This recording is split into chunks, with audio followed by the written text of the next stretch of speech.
do this. 3, 2, 1. Hello, hello, hello, everybody.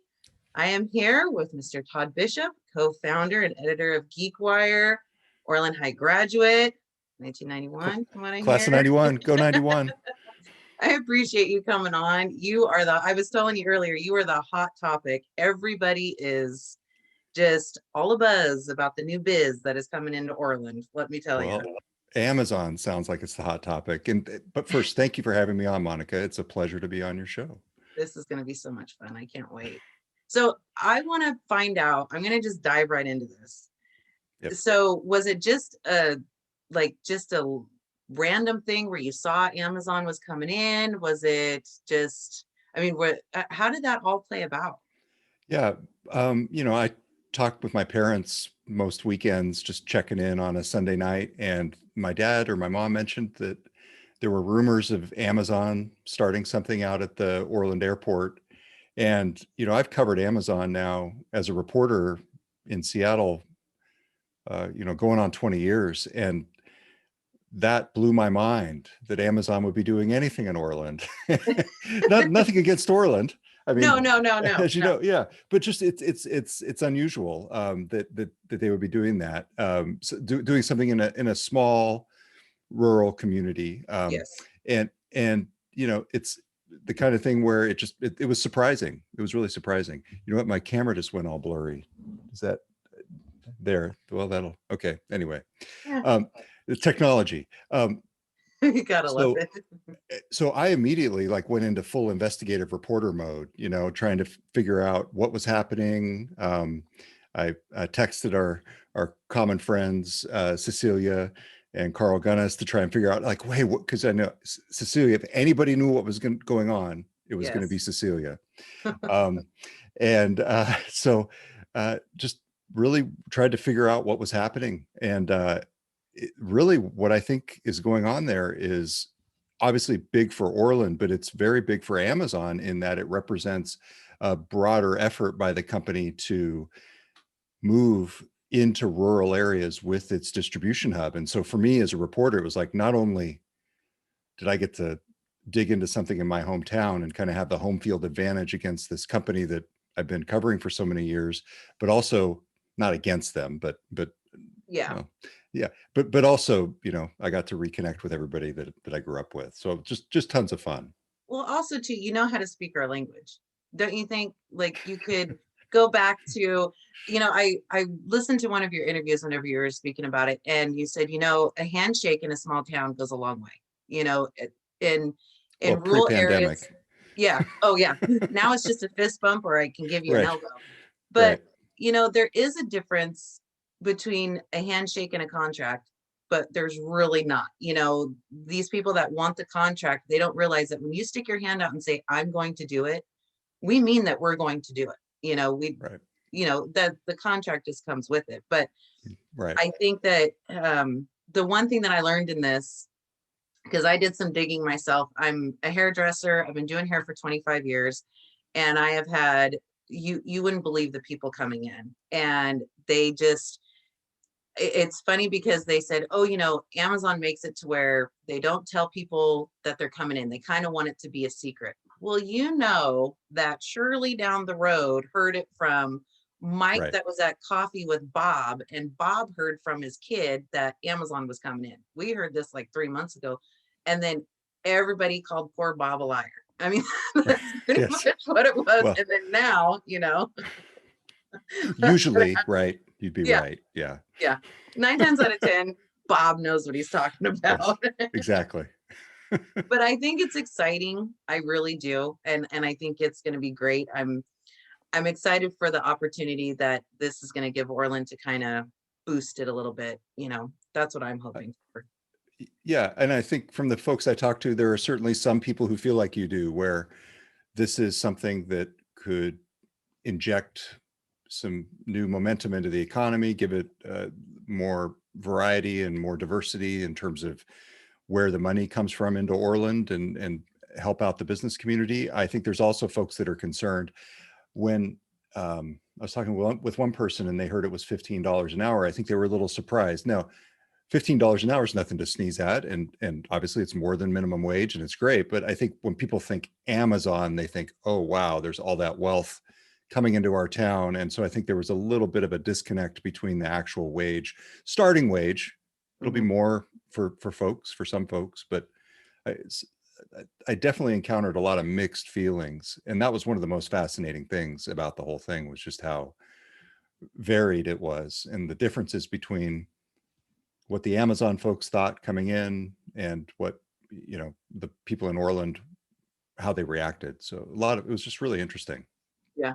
And I liked it when some said, I was really surprised at the generation, the older generation, those were the ones that were open to it. They saw their children starve basically during this pandemic of not being able to work and not realizing that, you know, you will deal with the bumps later. We just need to get people back into the workforce and get them going and get them in it, and then set this standard for kids that are the generation behind them to kind of, take the lead. So that's what really surprised me the most, because normally the older ones are like, no, Orland needs to stay Orland, old time. I always say I have a show, Stephen Monica show, and my co-host is from Woodland Hills. And so when I tell him we are from a one Taco Bell town, and he goes, that doesn't compute with me. I don't understand that. And I said, how long does it take you to get to work? And he goes, well, traffic is good. I'm about 10 miles away, so it takes me about however long. And I'm like, oh my God, I don't even like to drive out to CVS. I get mad, and I have to go through 2 stoplights. And most of the time, Martha's walking her dog, and you got to wait until she crosses. And he's going, you would never make it here. It would never happen. And so that's what I think we want to keep. At the same time, we know that we're eventually going to have to evolve into something, And that's for hard. me, it's interesting to look at that from Amazon's perspective, because the handshake, the transparency, just the simple idea of having somebody on site who would walk across the street and meet the one neighbor who's across the street. I mean, like, how hard is that? And Yeah. they didn't do it for how many months? And Mm-mm. to me, it speaks to a difference in values. And for better or worse, I mean, there would be shareholders of Amazon who would say, hey, we don't want the company expending that energy. We want the company moving in as efficiently as it possibly can, because we're not just building as Amazon in Orland, we're building around the country, and handshakes don't scale, you know? Mm-mm. No. And I think that's the fundamental disconnect. And so for me, as a journalist looking at it, that's fascinating. I mean, it is two different worlds. And the story that I wrote got a ton of reaction. Uh, I've got lots and lots of emails from people, not just in Orland, but from people in rural parts of the country elsewhere who grew up, in Iowa. And there was somebody from Oregon, and there were people who just saw their communities in the reaction that Orland had to Amazon. Mm-hmm. Yep. And that's, it's hard. So you're based out of Seattle, correct? Yes. That's where you are. And yep. Was it hard for you originally? Because the text that I sent you was, was it hard to have roots and wings? Was it hard knowing that you had Orland always will be your home? You grew up here, you graduated here, and then you kind of went away. Do you find yourself wanting the small town type feel back, or are you like most, where you're like, I'm done with it. I'm glad it's there. I'm Uh, glad I experienced it, but I needed to get away. I've always wanted to ask somebody that. Yeah, it's a good question. I don't know that I'm going to give you an entirely satisfying answer, because I don't think about it in that way. I am so driven by the process of reporting and writing that as long as there's interesting stuff happening around me, I'm good, you Hmm. know. And that's one reason why in Seattle it's just been fascinating, because we've got a really big base of tech and business here. And we don't have the competition from other tech news sites that you would in Silicon Valley. Um, but I'll tell you, the place where I really struggled initially with it was because I stayed close to home for college. I went to Chico State, And, but right after college, I went to Philadelphia for 3 years, and I worked in the suburbs for the Philadelphia Inquirer for 2 years in like a program that they had for young journalists. And it was fantastic.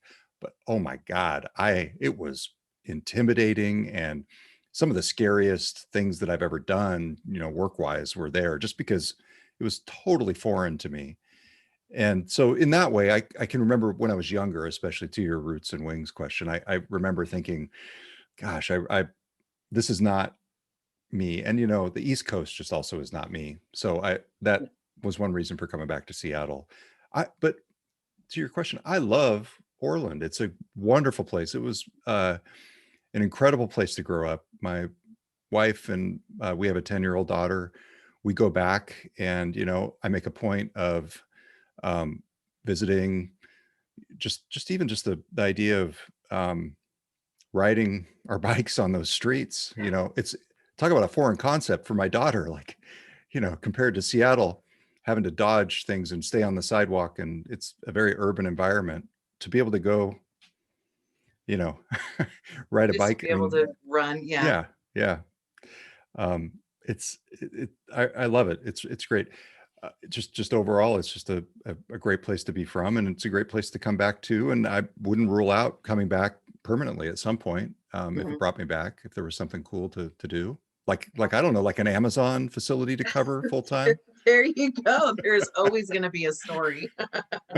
I know that I I always get teased all the time because I have a 5 minute radius, 5 mile radius rule. If it's out of the 5 mile, if people want to bring it to me, I will look at whatever it is. But to drive out there, I'm like, oh, God, I just don't. I got to get on the freeway. I got to merge. There's just a lot to it. I'm not sure how I feel about that. I get on the freeway, and then all of a sudden it's like, stranger danger. They're too close to my car. I got to get off. You get off 99, and road 7 is always you'll always know by road 7 if you're not feeling the freeway, you can get off, because that's just if anybody listening to this, he knows exactly what I'm talking about. Yes, Yeah. yes, I'm with you. I'm right there with you. Sometimes coming in from the airport, I'll really upset my family because I'll like to get off in Willows and drive up 99. I'm like, I'm done with the freeway. It's not 99. Is it 99 anymore? We always called it that. It's old Yes, 99. it's old 99. Yes. Yeah. You go over through the arch. Once you get to, my husband teases me. He's not from here. He's from a little town up above Yosemite. And he says, every time I look at you, once we hit the Glenn County line, it's like this face of just pure love has just come over you, because you look more relaxed now than when we were on our vacation. And I said, I think that's and I always tell him, you can't have roots and wings. I like it when we get transplants in here. And one of my clients told me her brother moved here, and she said, he was raised elsewhere and I was raised here. And she says the first time he moved here and he heard the fire whistle go off whenever there was a fire call, literally took him like 20 minutes to get out from underneath the table, because he swore that there was a tornado or something was happening. And he goes, Right. what is going on here? Do they do that all the time? And she goes, yeah, that's the fire whistle. He goes, I've never heard that before and I don't like it. She goes, well, it's been here for 100 years. You're gonna have to deal with it. So, but coming from a small town and knowing all of that, and then interviewing Bill Gates, like Oh, how does it go from, I'm astonished by that. I think I had no idea that we had a 91 Orland High graduate interviewing Bill Gates. Like, how does that happen? that's just, well, first off, that's terrifying. Talk about I terrifying. was Oh gonna my God. say, I wouldn't have been Jeez. able, I would have gotten the hiccups or something weird. I wouldn't have been able to handle it.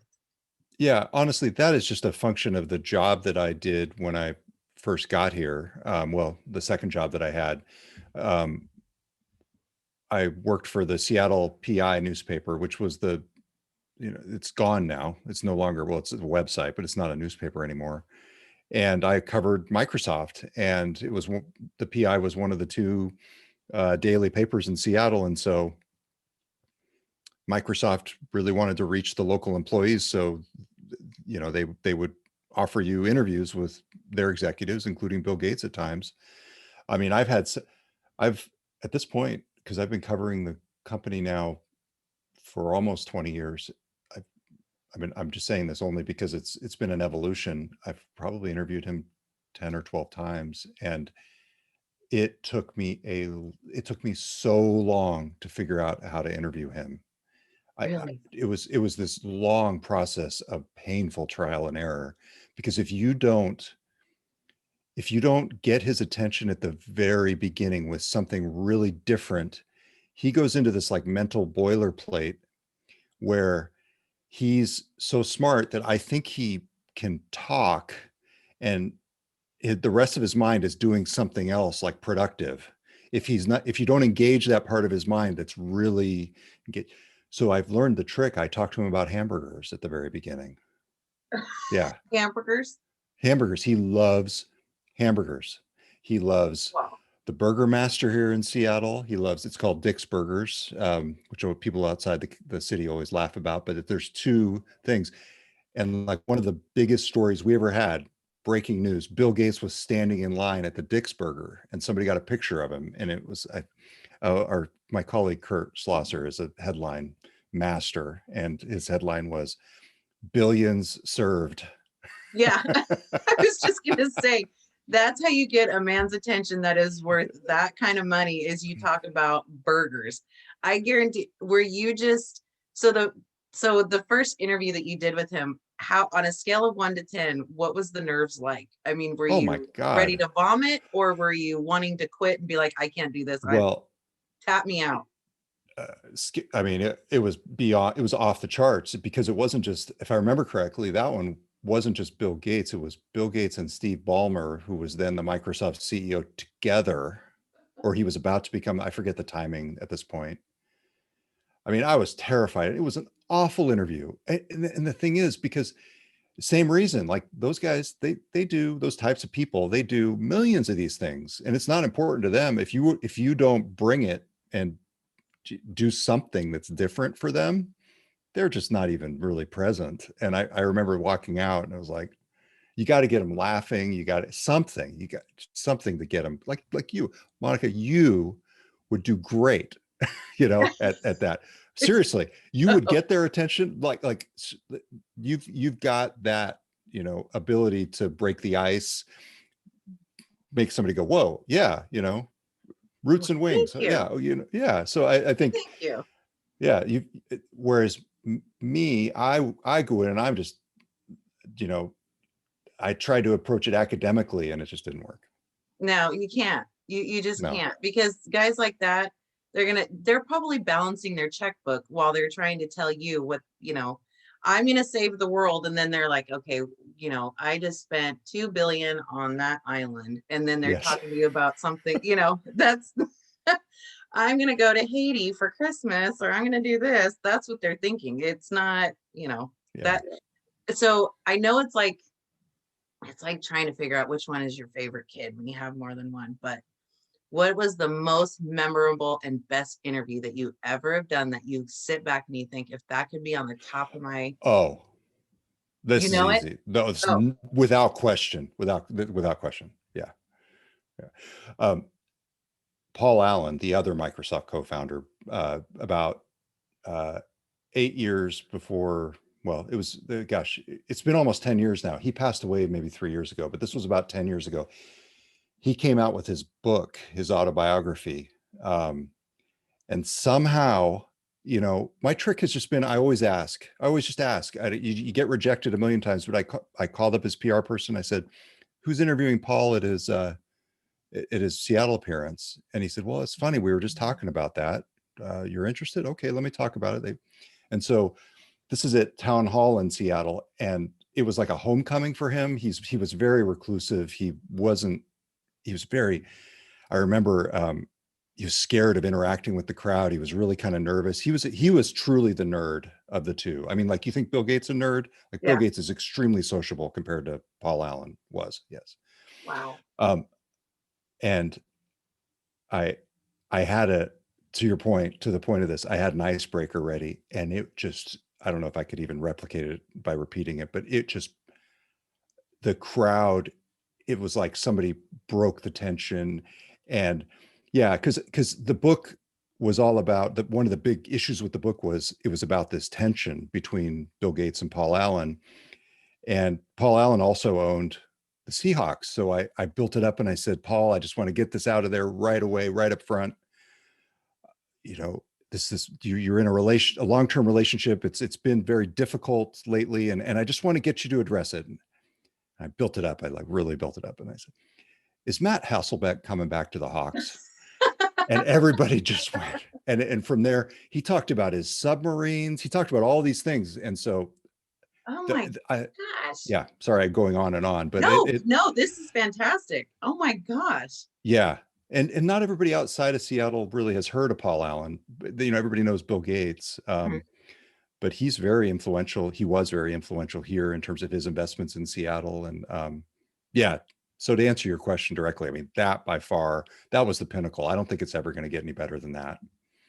Oh, wow, that is amazing. Yeah, I was watching some, and you've got an amazing, I'm a YouTube dork. I get on YouTube, and I don't even know why I spend the, $9 million in dish and everything else, because all I do is get on YouTube. And that's Isn't my that the answer to truth? everything. Well, I Yeah, absolutely. and and it's funny, but my number one answer when people say, "Can you come over and help me?" I'm like, "Yeah." Do you know how to do it? No, but we'll YouTube it. Yes. We'll figure it out. There's always some guy that is on there, or some woman.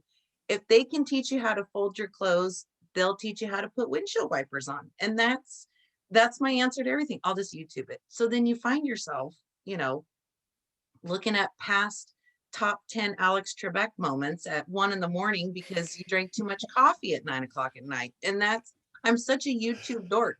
And so I went through all your videos, and it's amazing. The lineup that you have is just incredible. I love it. Absolutely love it. So I want to tell you that you are my Bill Gates, and Oh, I please. Come you on. are. This No. is fantastic. I was so nervous. I Oh, got please.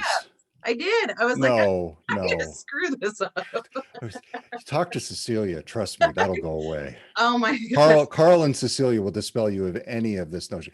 I got to say, I'm the same way on YouTube. I've got a few different channels that I'm just obsessed with. John Boy Media, if you're into sports, do you know what I'm talking about? Yes, I know exactly what Breakdowns. you're talking about. Yes.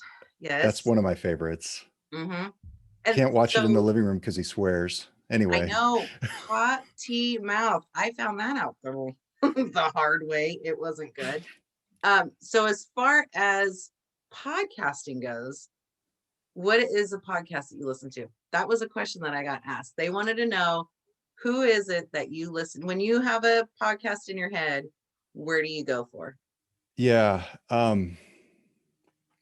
A few different ones, but you know, industry wise, I know this is going to be nerdy and it's actually not going to satisfy the people who ask you. I love Recode Media by Peter Kafka.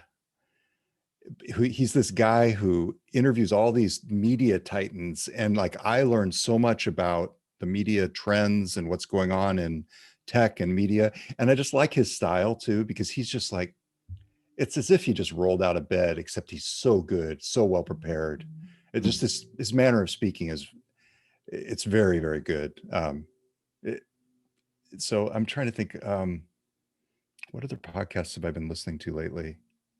You know, my wife Amy and I love you know, narrative crime stuff, like so like Dr. Death, that was a big one that we loved.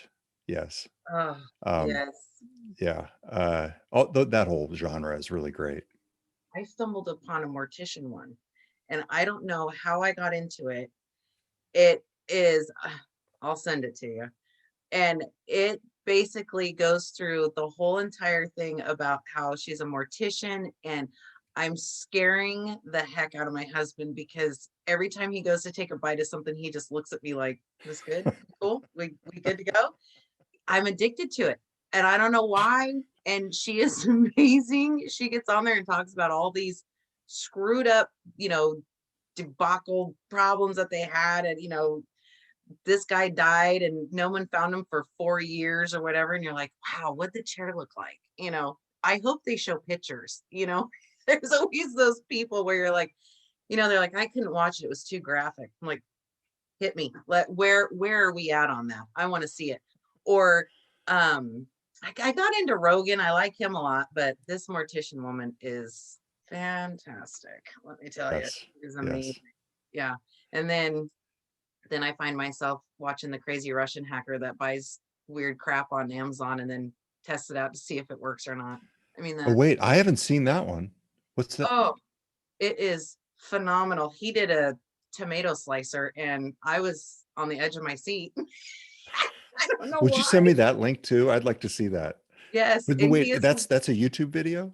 yes, and he Okay. has a whole ton of them, and I love his Russian accent because he did a Jelly Belly one, and I scared I scared everybody in the house because I had my earbuds in, and he's like, "Uh-oh, I got dish soap." I don't, I don't know. That's always the problem with Jelly Bellies. I know. But so I want to ask you about the quarantine. I want to ask you, Sure. how have you been handling it? I sent you a text and said, let's do it at 8 o'clock at night because I am failing fifth grade math. I'm flunking, Todd. I'm completely flunking. Uh, in fact, they don't even do check marks anymore. They just do PC. And so for please correct, I've been telling my daughter that it means I'm possibly cute, and she's not buying it. And she's like, well, you may be possibly cute, but I'm failing math. So how have you been handling it? Are you guys completely open in Seattle? No, No, no. Schools are all closed. you guys are still closed down? Yeah, yeah.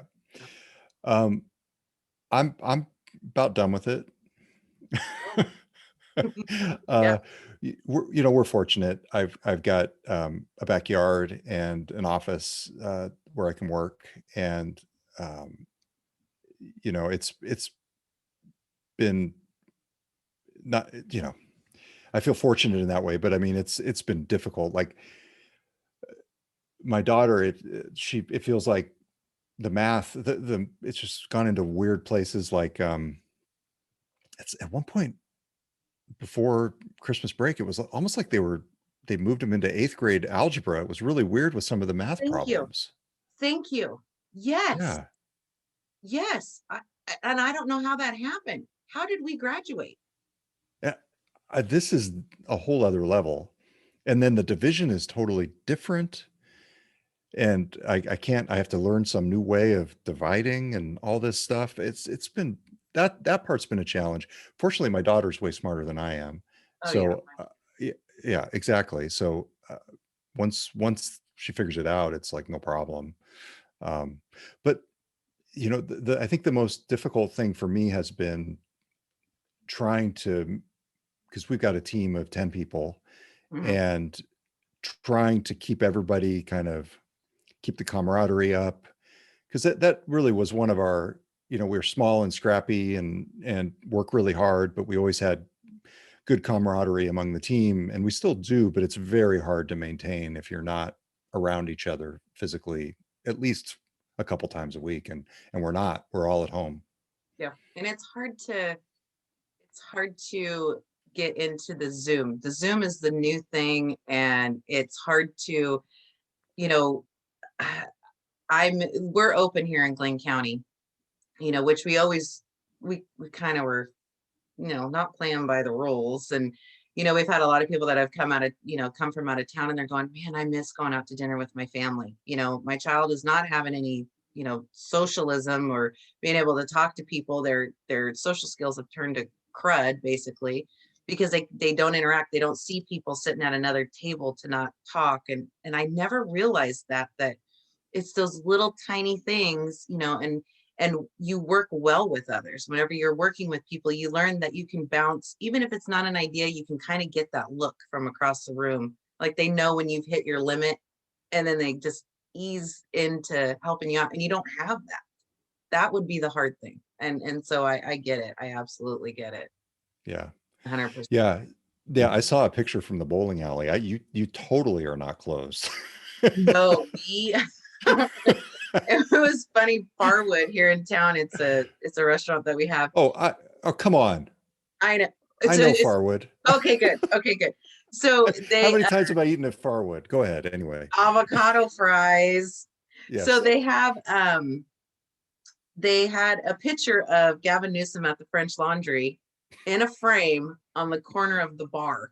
And I was thinking, I walked in to go get my avocado fries and ahi nachos, and I was like, that right there, I like it. That works for me. And she told me, the owner, really nice lady, and she told me, she says, if we close, we close for good, so Mm.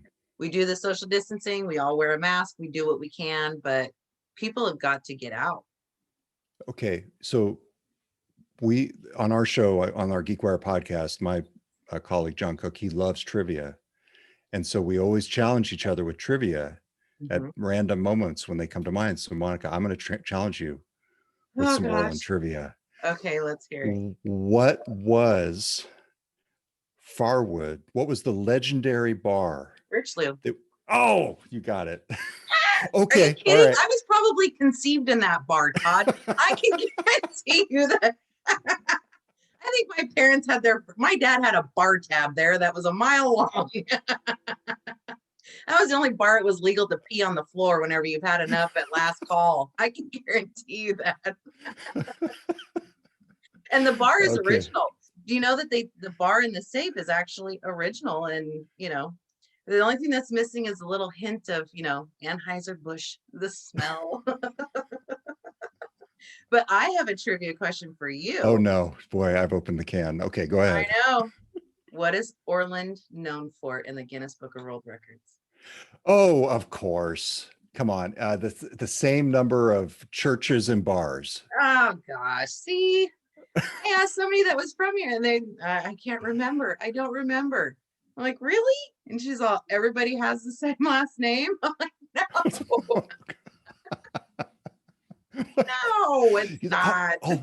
that is interesting though. I'll bet you if you showed me 100 last names, I could pick out the Orland families Oh, easily, easily. absolutely, easily, yeah. Well, do you remember Pratt's Hobby Shop, right? Oh, of course, yeah. Okay, so Frances Pratt, who, God rest her soul, she was the dispatcher for OVFD for years. Her mother was also, and she, my husband has been on the department for 20 years, and he said, one thing that we loved about Frances, whenever she would send the tone out, and then tell you where the call was at, she would say, such and such address on County Road, whatever, past the red barn and the barking dog, Wait, it's past the Silveras on the yeah, left hand side. yes, You can't miss yes. it. What did you, so was she related to Gary Pratt? I'm not sure. Because I don't know. we had a Pratt on, I know, I think they're still there. He's still there on our street Mm-hmm. on Mullane Circle. Uh-huh. Anyway, I don't know. I this is don't know. getting deep into the Orland stuff now. I tell you what, I remember, I was so excited when I married my husband because number one, he wasn't from here, so he knew nothing. My reputation meant nothing to him. And number two, I knew we wouldn't be related and it wouldn't be illegal for us to have children. Because I remember I wanted to ask a boy out in high school, and I came home and I was so excited, a freshman, and I had built up the courage and I was going to do it the next day. And he had come from an out of district school, and I didn't know who he was. And my mom looked at me and she goes, "Are you kidding me?" And I go, "Because you can't ask him out. He's your cousin." I go, "What?" She's like, she goes, "But they got divorced. So I think he's been removed. You might be fine." She goes, "So if you guys get married, that'll just be cheaper for us." I remember that. And I was grossed out. And after that, I was like, I am not marrying somebody from Orland. There is no way it's going to happen. Absolutely none. Well, it's better than your mom saying, great, he's your cousin. Yeah. Can you tell his mom I said, hey? And don't forget, Aunt Bertha died. So spread the news. But it was funny because, my Randy was sitting there, my husband was telling me, he goes, moving here, I didn't realize you guys really like your destruction derbies.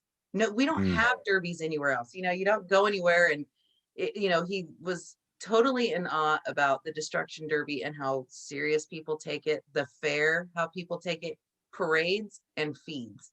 He says Orland is the #1 place you have your spaghetti feed, your rib feed, your Ord Ben feed. He goes, I don't get it. Why is it like that? And I said, because Yeah. it's just the way that it is. He goes, you go anywhere else and you will not find that. You just Yeah. won't. It won't happen. Absolutely not. So, but yeah, and having kids in a small town, it kind of works too. Yeah, that's great. all the cops know exactly who you are. Yes, Yeah. I remember that as a kid. Yes, yes, yes, yes. So can you tell everybody where they can find you if they want to listen to your podcast or plug Yeah, whatever you want to do? Let us know. absolutely. Yeah, absolutely. So geekwire.com, and our podcast is in the little podcast icon. You can just search for GeekWire on iTunes or Apple Podcasts or Google Podcasts. So Mhm. that's probably the best place. Yeah, it's a lot of tech stuff. It's a lot of tech stuff. I did a podcast called Numbers Geek a few years ago Mm, with Steve Ballmer. That was a mhm, cool thing to do. mhm. So if you search for that, I'm especially that was I put a lot of effort into that one. It was a lot of fun. It was all about politics, which we did not talk about. I know. I can't It believe was it this is was the data first and time. politics. Yeah. Yeah.